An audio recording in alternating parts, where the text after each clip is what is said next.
बिस्मिल्लाहिर्रहमानिर्रहीम नहमदुहु व नुसल्ली व नुसल्लिम अला रसूलिहिल करीम। आज की इस वीडियो में हम हज की इक़साम बयान करेंगे। हज की 3 इक़साम हैं। ये इक़साम उम्रा हज के साथ मिलाने या ना मिलाने के एतबार से हैं। पहली किस्म को हज इफ़राद कहा जाता है। इसमें हाजी हज की नियत करता है और हज का ही एहराम बांधता है। जब तक हज के तमाम अफ़आल मुकम्मल नहीं होते, हाजी एहराम पहने रखता है और उस पर एहराम की तमाम पाबंदियाँ लागू होती हैं। पूरे अफ़आल हज के जब मुकम्मल हो जाते हैं तो फिर वो एहराम उतारता है। जो मक्का के रहायशी हैं वो हज इफ़राद ही करते हैं, लेकिन जो लोग बाहर से आते हैं वो भी हज इफ़राद कर सकते हैं, लेकिन आम तौर पे उनकी ये ख्वाहिश होती है कि वो चूँकि दूर से आ रहे हैं, लिहाजा वो हज की सआदत भी हासिल करें और उम्रा की सआदत भी हासिल करें, इसलिए वो दूसरी 2 इक़साम को ही तरजीह देते हैं। हज की दूसरी किस्म जो है वो है हज किरान। इसमें हाजी हज और उम्रे की नियत करता है, दोनों का इकट्ठे ही एहराम बांधता है और दोनों की नियत करता है। उसके बाद वो उम्रा अदा करता है, लेकिन उम्रा अदा करने के बाद एहराम पहने रखता है और जब हज मुकम्मल हो जाता है, तमाम अफ़आल मुकम्मल हो जाते हैं, तो फिर वो एहराम उतारता है। जो पाकिस्तान से जो हाजी जाते हैं वो अगर तो वो आखिरी फ़्लाइट्स पे जाते हैं, तो उनमें से देखेंगे आप कि चंद एक हाजी हैं जो कि हज किरान की नियत करते हैं और एहराम बांधते हैं। वो जाके उम्रा करते हैं और उम्रा करने के बाद भी एहराम पहने रखते हैं और उसके बाद जब हज मुकम्मल हो जाता है तो फिर एहराम उतारते हैं।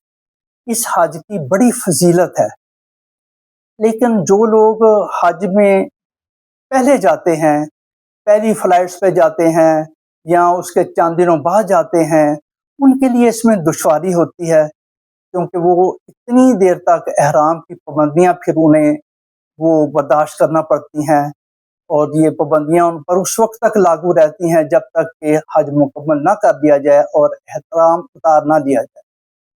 इसलिए वही लोग हज किरान करते हैं जो कि आम तौर पे आखिरी फ़्लाइट्स में जाते हैं और उनमें से भी चंद अफराद जो है ना, आप देखेंगे कि उन्होंने हज और उम्रा की इकट्ठी नियत की होगी। तीसरी किस्म जो है वो हज तमत्तु है। इसमें आसानी है और पाकिस्तान से जो ज़्यादातर हाजी जाते हैं वो हज तमत्तु ही करते हैं।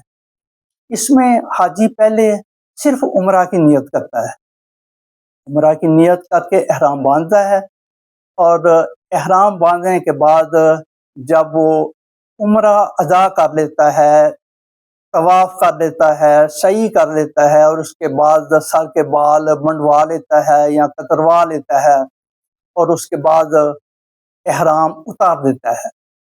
उम्रा मुकम्मल हो गया, एहराम उतार दिया, उसके बाद वो आम कपड़े पहने रखता है। वहाँ पे उसे इजाज़त होती है कि उसके ऊपर कोई एहराम की पाबंदियाँ नहीं होती।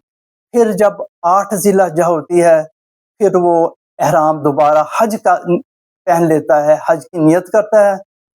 उसके लिए ये ज़रूरी नहीं कि दोबारा वो जो है ना मिकात की जगह पे जाए, क्योंकि उस पे जो है वो मक्का के जो शहरी हैं, रहायशी हैं, वही असूल उस पे लागू होंगे।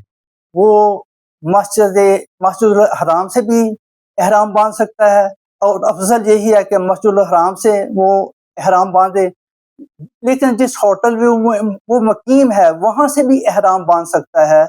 वो हरम की हदूद में कहीं भी रहायश रखता हो, वहाँ से एहराम बांध देता है। ये आसान तरीका है, आसान हज है।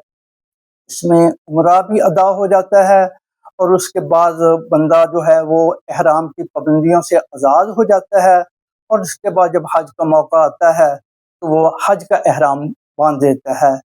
उम्मीद है कि ये वीडियो आपको पसंद आई होगी। इसे लाइक और शेयर करें, चैनल को सब्सक्राइब